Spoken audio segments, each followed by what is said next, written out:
नमस्कार।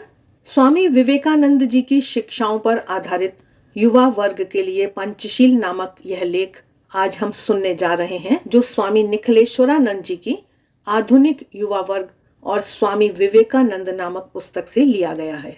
इसमें संकलित युवा वर्ग के लिए पंचशील आज हम सुनने जा रहे हैं। महाराज बता रहे हैं, सन 1985 ईस्वी में अंतर्राष्ट्रीय युवा वर्ष के उपलक्ष्य में भारत सरकार ने स्वामी विवेकानंद के जन्मदिन 12 जनवरी को समस्त राष्ट्र में प्रतिवर्ष राष्ट्रीय युवा दिवस के रूप में बड़े पैमाने पर मनाने का एक अत्यंत महत्वपूर्ण कदम उठाया। इसका कारण बताते हुए भारत सरकार ने कहा है, क्योंकि यह अनुभव किया गया कि स्वामी विवेकानंद का दर्शन तथा जिन आदर्शों का उन्होंने स्वयं पालन किया तथा जिनका उपदेश उन्होंने दिया, वे भारतीय युवा वर्ग के लिए प्रेरणा का एक महान स्रोत बन सकते हैं। इस उपलक्ष्य पर भारत सरकार ने राष्ट्रीय युवा सप्ताह मनाने के लिए जिस कार्यक्रम को संपादित करने का निर्देश दिया, उसमें भी स्वामी विवेकानंद के आदर्शों पर विचार विमर्श को महत्वपूर्ण स्थान दिया गया है। स्वामी निखिलेश्वरानंद जी बता रहे हैं कि भारत सरकार का यह कदम सर्वथा सराहनीय है, क्योंकि चिर युवा स्वामी विवेकानंद युवा वर्ग के लिए चिर आदर्श स्वरूप हैं। अपनी युवावस्था में ही स्वामी विवेकानंद ने महानता के चरम शिखर को छुआ तथा 39 वर्ष की आयु में युवा के रूप में उन्होंने अपने भौतिक शरीर को त्याग दिया। भौतिक रूप में तथा आदर्शों के रूप में भी वे चिर युवा रहे। संपूर्ण विवेकानंद साहित्य का हम यदि अध्ययन करें तो पाएंगे कि उन्होंने अधिकांश पत्र युवकों को ही लिखे थे। अधिकांश वार्तालाप शरद चंद्र चक्रवर्ती आदि युवकों से ही किया है। अमेरिका से भारत लौटने पर उन्होंने जो व्याख्यान दिए थे, भारत में विवेकानंद नामक प्रसिद्ध पुस्तक में भी संकलित हैं, उनके अधिकांश श्रोता युवक ही थे।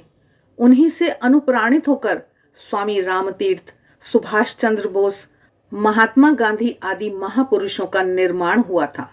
महात्मा गांधी ने लिखा था, स्वामी विवेकानंद के व्याख्यानों को पढ़ने के बाद मेरी देशभक्ति हजारों गुना बढ़ गई।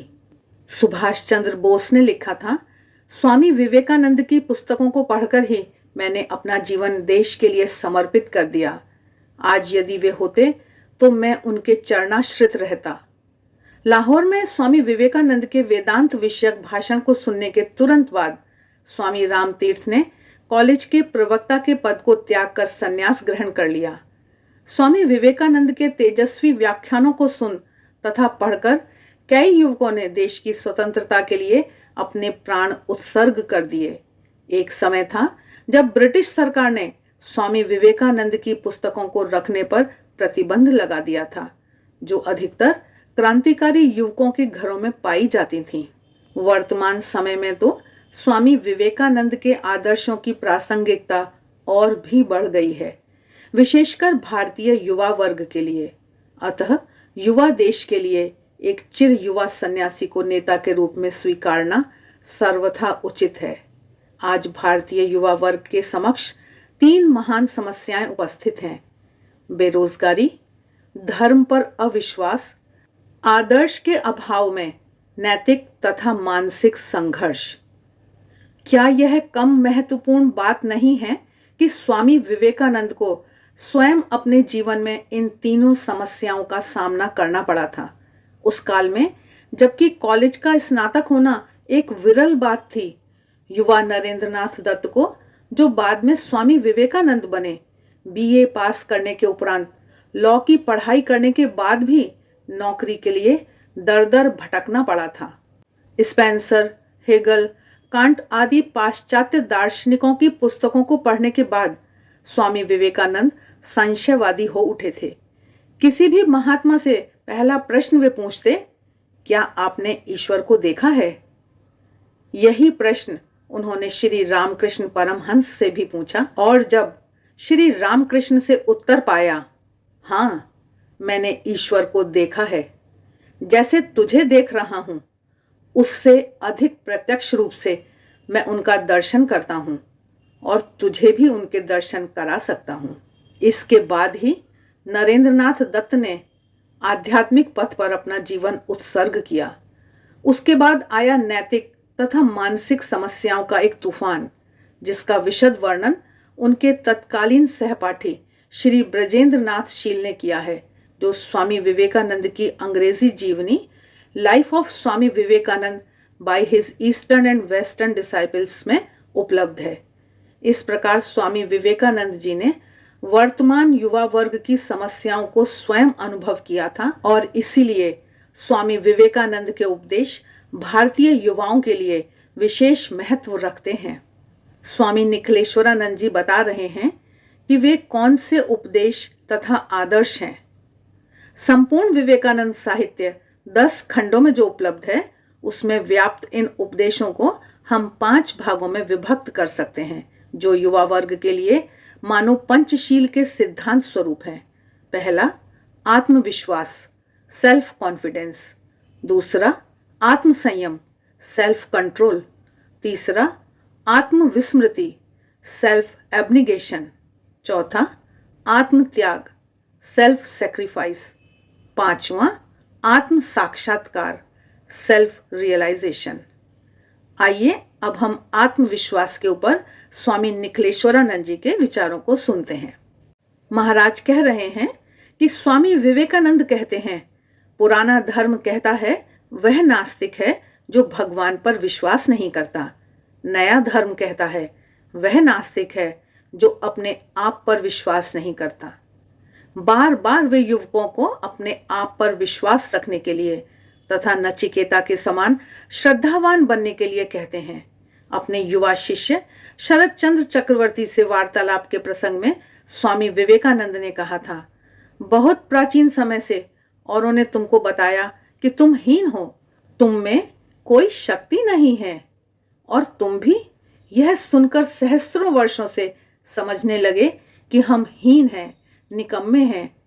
ऐसा ध्यान करते करते तुम वैसे ही बन गए हो। स्वामी विवेकानंद अपना शरीर दिखाते हुए कहते हैं कि यह शरीर भी तो इसी देश की मिट्टी से बना है, परंतु मैंने कभी ऐसा सोचा नहीं। इसी कारण उन्होंने निस्सहाय होते हुए भी पाश्चात्य देशों पर विजय प्राप्त की। आत्मविश्वास का मतलब क्या है? स्वामी विवेकानंद ने इसे समझाते हुए कहा था, सच्चे अर्थों में इसका मतलब है भीतर में अवस्थित उस सच्चिदानंद स्वरूप ब्रह्म या परमात्मा पर विश्वास करना। किंतु मन, बुद्धि, चित्त तथा अहंकार से व्याप्त सूक्ष्म मैं पर यदि विश्वास हो तो वह भी अच्छा है, क्योंकि धीरे धीरे वह व्यक्ति को उच्चतर विश्वास की ओर अग्रसर करेगा।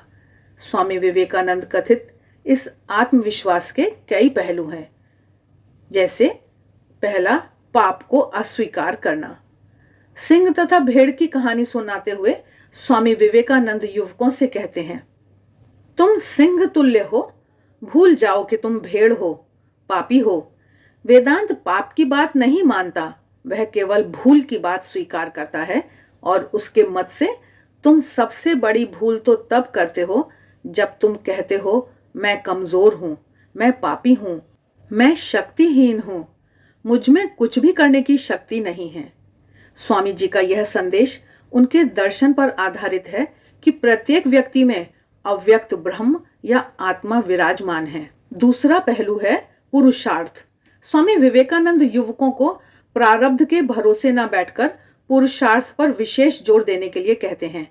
खड़े हो, साहसी बनो, शक्तिमान हो, सारा उत्तरदायित्व अपने कंधों पर लो और जान लो कि तुम ही अपने भाग्य के विधाता हो। तुम्हें जो कुछ बल और सहायता चाहिए सब तुम्हारे ही भीतर है, इसलिए अपना भविष्य तुम स्वयं गढ़ो। स्वामी विवेकानंद का यह उपदेश उनके कर्म के सिद्धांत पर आधारित है, जिसके अनुसार व्यक्ति अपने स्वयं के कर्म के अनुसार ही इस जन्म में या अगले जन्म में फल पाता है। इसलिए जो फल प्राप्त होता है वह स्वयं के किए हुए वर्तमान अथवा पूर्व जन्मों के कर्मों का ही फल है। यदि वर्तमान भूतकाल के कार्यों से बना है तो भविष्य हमारे वर्तमान के कार्यों पर निर्भर है। अतः हम स्वयं अपने भविष्य के निर्माता हैं। आत्मविश्वास का अगला पहलू है साहस। स्वामी विवेकानंद कहते हैं, मेरे साहसी युवकों, यह विश्वास रखो कि तुम ही सब कुछ हो, महान कार्य करने के लिए इस धरती पर आए हो। गीदड़ भभकियों से भयभीत ना हो जाना, चाहे वज्र भी गिरे तो भी निडर होकर खड़े हो जाना और कार्य में लग जाना। साहसी बनो, साहसी बनो। मनुष्य तो एक बार ही मरता है।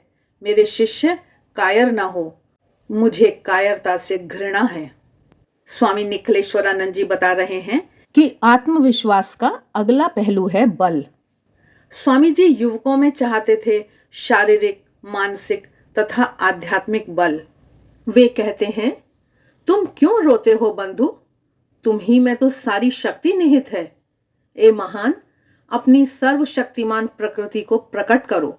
देखोगे वह सारी दुनिया तुम्हारे पैरों पर लौटने लगेगी। एकमात्र आत्मा ही शासन करती है। जड़ पदार्थ क्या शासन करेगा? अपने को शरीर से अभिन्न समझने वाले मूर्ख व्यक्ति ही करुण स्वर से चिल्लाते हैं, हम दुर्बल हैं, हम दुर्बल हैं। आज देश को आवश्यकता है साहस और वैज्ञानिक प्रतिभा की। हम चाहते हैं प्रबल साहस, प्रचंड शक्ति और अदम्य उत्साह। युवतियों से भी स्वामी जी का आग्रह था कि वे अपने आप को अबला ना समझें। स्वामी विवेकानंद ऐसे प्रथम धर्म नेता हैं जिन्होंने शारीरिक बल पर भी अत्यधिक महत्व दिया है। वे कहते हैं, सबसे पहले हमारे नवयुवकों को बलवान होना चाहिए, धर्म बाद में आएगा।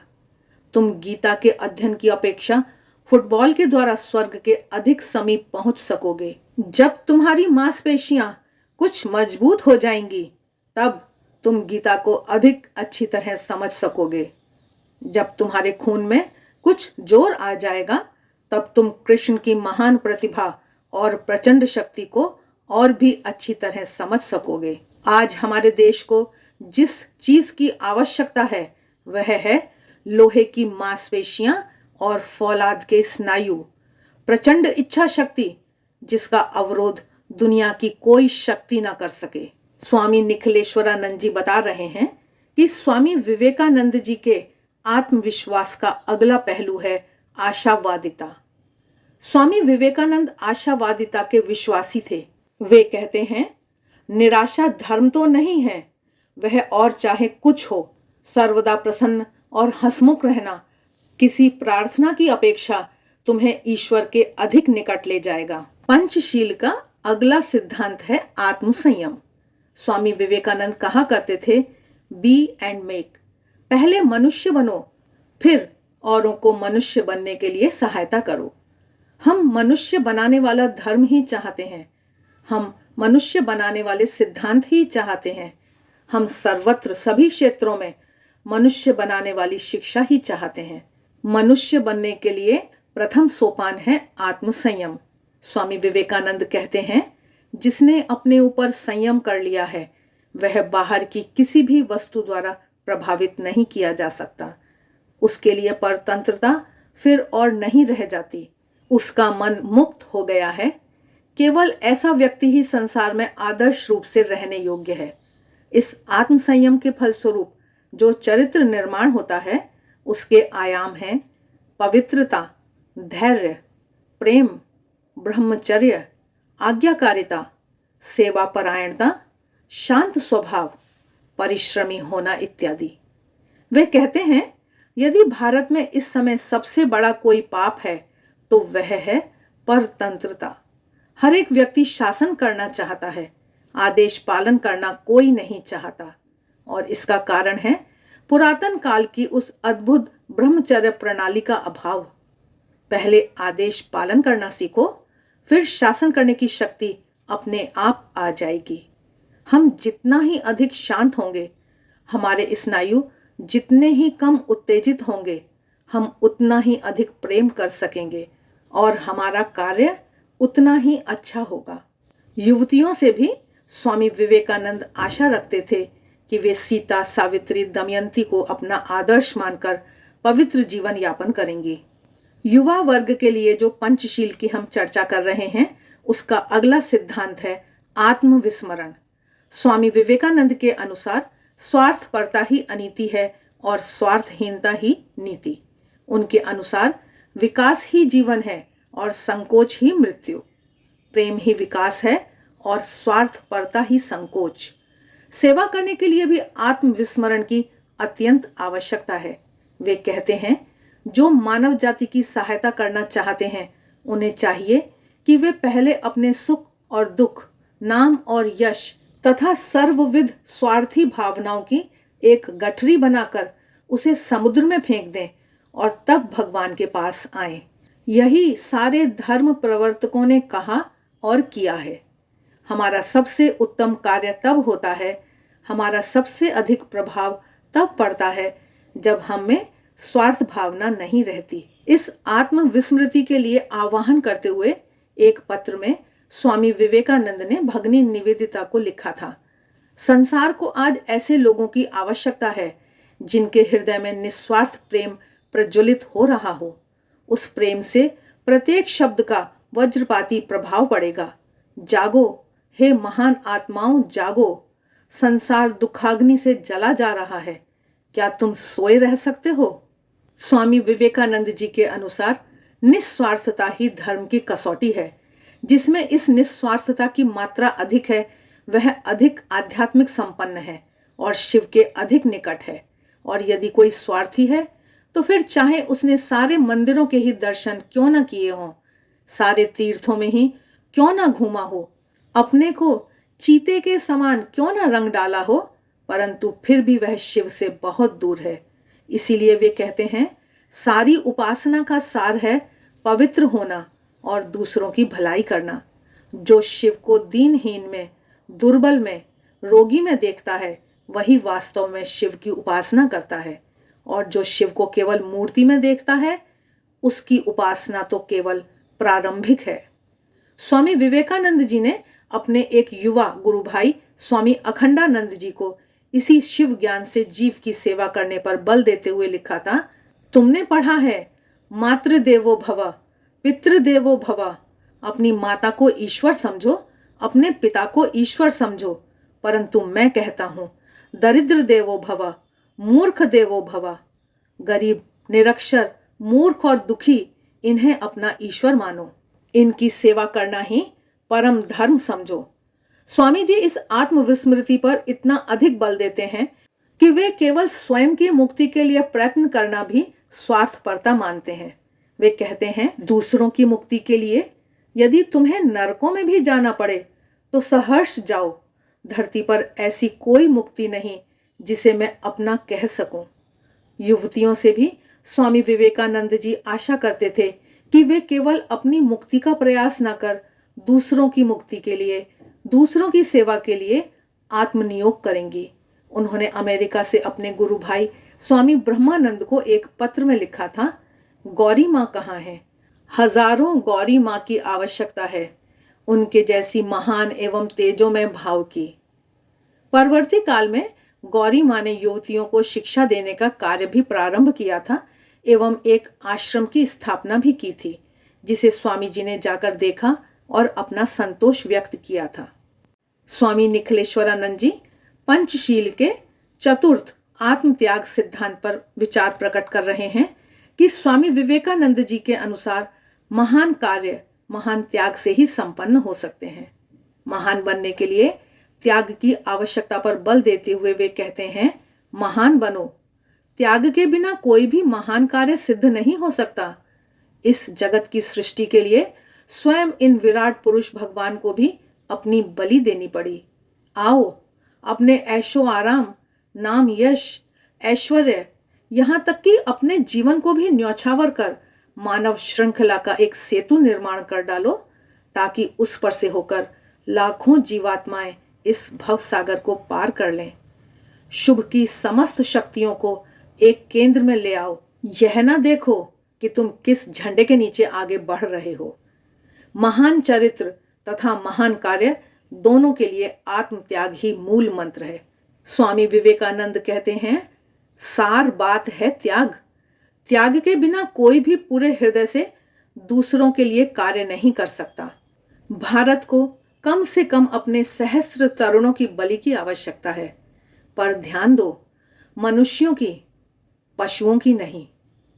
आत्मत्याग के लिए युवकों से आह्वान करते हुए वे कहते हैं, हे नवयुवकों, मैं गरीबों, मूर्खों और उत्पीड़ितों के लिए इस सहानुभूति और अथक प्रयत्न को थाती के तौर पर तुम्हें सौंपता हूँ। जाओ, इसी क्षण जाओ उस पार्थ सारथी के मंदिर में, जो गोकुल में दीन दरिद्र ग्वालों के सखा थे, जो गुहक चांडाल को भी गले लगाने में नहीं हिचके, जिन्होंने अपने बुद्धावतार में अमीरों का न्योता अस्वीकार कर एक वारांगना का न्योता स्वीकार किया और उसे उबारा। जाओ, उनके पास जाकर साष्टांग प्रणाम करो और उनके सम्मुख एक महाबलि दो, अपने जीवन की बलि दो, उन दीन पतित और उत्पीड़ितों के लिए जिनके लिए भगवान युग युग में अवतार लिया करते हैं और जिन्हें वे सबसे अधिक प्रेम करते हैं। इस पंचशील का 5वां सिद्धांत है आत्म साक्षात्कार। स्वामी निखिलेश्वरानंद जी बता रहे हैं कि स्वामी विवेकानंद जी युवा वर्ग के लिए चरम उद्देश्य रखते हैं आत्म साक्षात्कार का। यह उपदेश उनके दर्शन पर आधारित है, जो संक्षेप में इस प्रकार कहा जा सकता है: प्रत्येक आत्मा अव्यक्त ब्रह्म है। बाह्य एवं अंतः प्रकृति को वशीभूत करके इस अंतस्थ ब्रह्म भाव को व्यक्त करना ही जीवन का लक्ष्य है। कर्म, उपासना, मन संयम अथवा ज्ञान, इनमें से एक अथवा एक से अधिक या सभी उपायों का सहारा लेकर अपना ब्रह्म भाव व्यक्त करो और मुक्त हो जाओ। बस यही धर्म का सर्वस्व है। मत, अनुष्ठान पद्धति, शास्त्र, मंदिर अथवा अन्य बाह्य क्रियाकलाप तो उसके गौण अंग प्रत्यंग मात्र हैं। स्वामी विवेकानंद जी बार बार युवा वर्ग से आह्वान करते हैं, उठो जागो, लक्ष्य की प्राप्ति तक रुको मत। जीवन की साधारण सफलताओं या तनिक समाज सेवा से संतुष्ट न होकर स्वामी जी युवा वर्ग को आह्वान करते हैं आगे बढ़ने का, चरम लक्ष्य की प्राप्ति तक न रुकने का। स्वामी विवेकानंद युवा वर्ग से आह्वान करते हैं अपनी मुक्ति के लिए प्रयास करने तथा दूसरों की सेवा करने का। अन्य समाज सेवियों की भांति वे केवल समाज सुधार पर बल नहीं देते और अन्य धर्म प्रचारकों की तरह केवल मुक्ति के लिए प्रयत्न करने पर बल नहीं देते, वरन दोनों पर समान रूप से बल देते हैं। इसी दोहरे मंत्र आत्मनो मोक्षार्थम जगत हिताय च को आदर्श रखकर ही स्वामी विवेकानंद जी ने युवकों के लिए रामकृष्ण संघ की स्थापना की थी। बाद में युवतियों के लिए शारदा मठ की भी स्थापना की गई है। स्वामी जी मानो आह्वान कर रहे हैं युवक तथा युवतियों से रामकृष्ण मठ तथा शारदा मठ में अपना जीवन समर्पित करने के लिए। एक युवक को स्वामी विवेकानंद जी ने अपने पत्र में जो लिखा था, वह वाणी आज भी युवक युवतियों के सामने एक महान चुनौती के रूप में गूंज रही है। कौन श्री रामकृष्ण की ध्वजा उठाएंगे और संसार की मुक्ति के लिए अभियान करेंगे? अपने नाम और यश, वैभव और सुख भोग, बल्कि लोक या परलोक की समस्त आशाओं का परित्याग कर अधोगति के ज्वार को कौन थामेंगे? कुछ थोड़े लोग इसमें कूद पड़े हैं और अपनी बलि दी है। हमें उनकी ही भांति कई हजार लोग चाहिए और वे आएंगे। जय हो उनकी जिन्हें प्रभु ने इसके लिए चुना है। आज के लिए बस इतना ही। आशा है स्वामी निखिलेश्वरानंद जी के इस प्रेरणादायी लेख से आप जरूर लाभान्वित होंगे। मिलते हैं फिर, तब तक देखते रहिए देवाक्षर। आप सभी का बहुत बहुत धन्यवाद।